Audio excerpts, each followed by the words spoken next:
The next topic will be the power transistor. As you know, all of you, power transistor are classified as bipolar junction transistor, MOSFET, SIT, and IGBT. First one, power BJT. Okay, the power BJT, the bipolar device. Figure shows the symbol of a BJT. The BJT is also called as a power transistor in general. The BJTs are two types, NPN and PNP. BJT has a collector, base and emitter. In the NPN BJT, when the base emitter junction is forward biased to saturation, the transistor turns on and the current flows from collector to emitter. When the BJT turns on, the collector emitter drop becomes negligible. The BJT turns off as soon as the base emitter drive is removed. Similarly, in case of PNP, PNP BJT, when the base emitter junction is forward biased to saturation, the transistor turns on and the current flows from emitter to collector. The transistor turn off as soon as the base emitter drive is removed. Okay. Thus, the drive has full control over the conduction of BJT. No commutating components are required by BJT for turn off. Okay. So, and the figure shows the symbol and construction of the PNP transistor and NPN transistor. Okay. So, and one more I will be the now will be the going for the steady state characteristic or a VI characteristic or a output characteristic of a transistor. In the first one is the input characteristic. Okay, it is the plot of VB versus its input voltage versus its input current and keeping the output voltage constant. Okay, and second one is the output characteristic of a NPN power BJT and different reasons of a operations. Okay, so these characteristics are also called as output characteristic. The collector current IC is plotted with respect to the collector emitter voltage VC for different value of a base current as is shown in the figure. IB is equal to 0, IB1, IB2 like that. Okay, there are four reasons clearly shown. One is the cutoff region, active region, okay, quasi saturation and okay, quasi saturation region, and next one is the active region or a hard saturation, that is also called a hard. The cutoff region is the area where a base current is almost zero, hence when the IB is 0, base current is 0, hence no collector current flows and transistor is off. In the quasi saturation and the active saturation, the base drive is applied and transistor is said to be on. Hence, collector current flows depending upon the load. The BJT is never operated in the active region.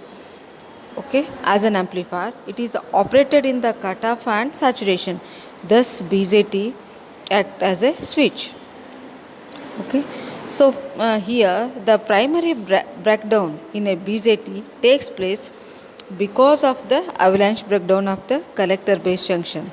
The large power dissipation, the collector base junction is reverse bias. For every transistor, there is a limit on the maximum value for this reverse bias voltage. If this limit is exceeded as shown in figure, the breakdown occurs in the transistor. This effect is commonly known as the punch through effect. This large current may damage the transistor. Hence, in practice, maximum collector emitter voltage rating VC maximum should never be exceeded for the safe operation of the transistor. Okay. Next one, saturation region. If a VC is exceeded, if VC is reduced to a small value such as 0.2 volt, then collector base junction becomes forward biased.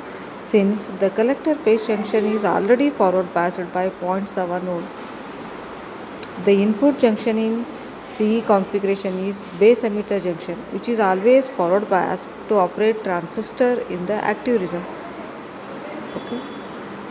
So in the saturation region, IB is sufficiently high so that the VC is low and transistor act as a switch. Both the base emitter junction and collector base junctions are forward biased. Okay, this is shown in the transfer characteristic. First one is cutoff region, second one active region, and third one is the saturation region. The next one is the model of a NPN transistor. So that means the transistor will be the acts as a switch, okay, or the model of a NPN transistor. The transistor has a three terminals: base, emitter, and collector. Okay, base is the IB is the input current and IC is the collector current. Beta IB is the current current. So here in the form of the model of a NPN transistor, IE is equal to, okay, emitter current equal to IC plus IB. I is the emitter current, IC is the collector current, and IB is the base current. So current amplification factor or a current gain beta is equal to the output current divided by input current IC by IB. Call this equation as 2. Okay.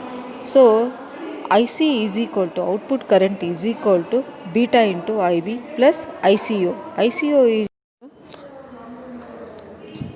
leakage current of collector base junction. Okay, substituting the equation 3 in equation 1, so then IE is equal to beta IB plus IB plus ICO. Then IE is equal to IB into, taking the IB will be the common, into of 1 plus of beta plus of ICO.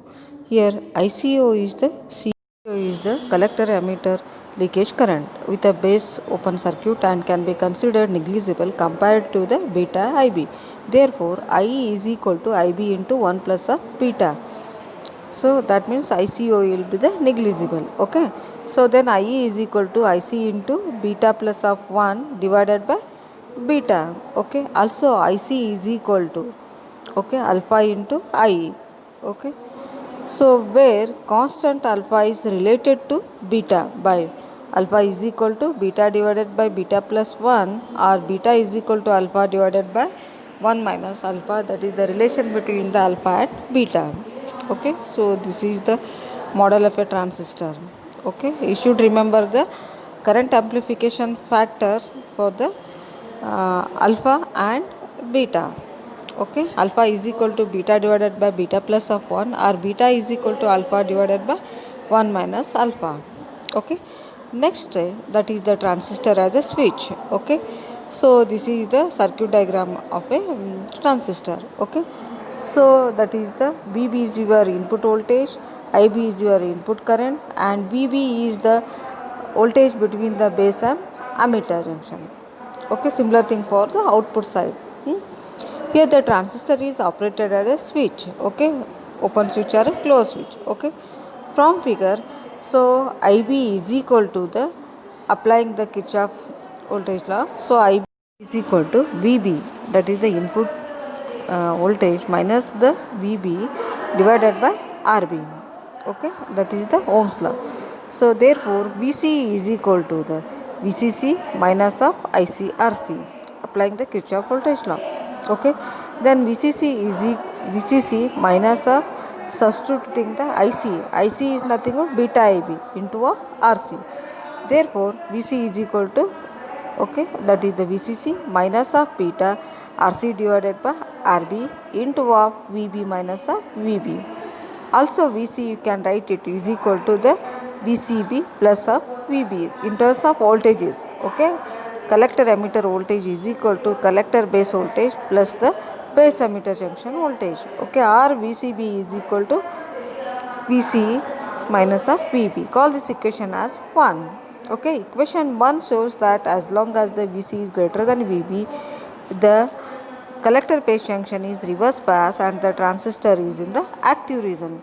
The maximum collector current in the active region, which can be obtained by setting the voltage of the VCB is equal to 0 and VB is equal to VC, is given as, okay, that is the IBM is equal to ICM divided by PF.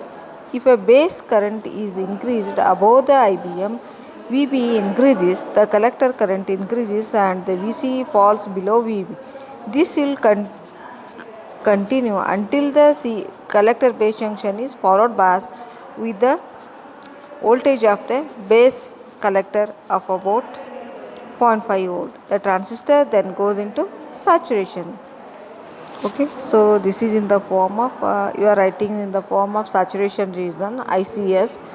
Okay, so and the ratio of the IB to IBS, okay, is called as the overdrive factor, ODF. Okay, that is equal to the IB divided by IBS. Okay, the ratio of ICCS to IB is called as the forced beta. Okay, so then this is the total power loss in the two junction is PT is equal to VB into IB plus of VC into IC. So there will be the one problem you have to solve them. You have to find out the ICS, IBS, RB, beta and total power loss. Okay, so this is the problem given datas. Okay, so and you have to find out the remaining things.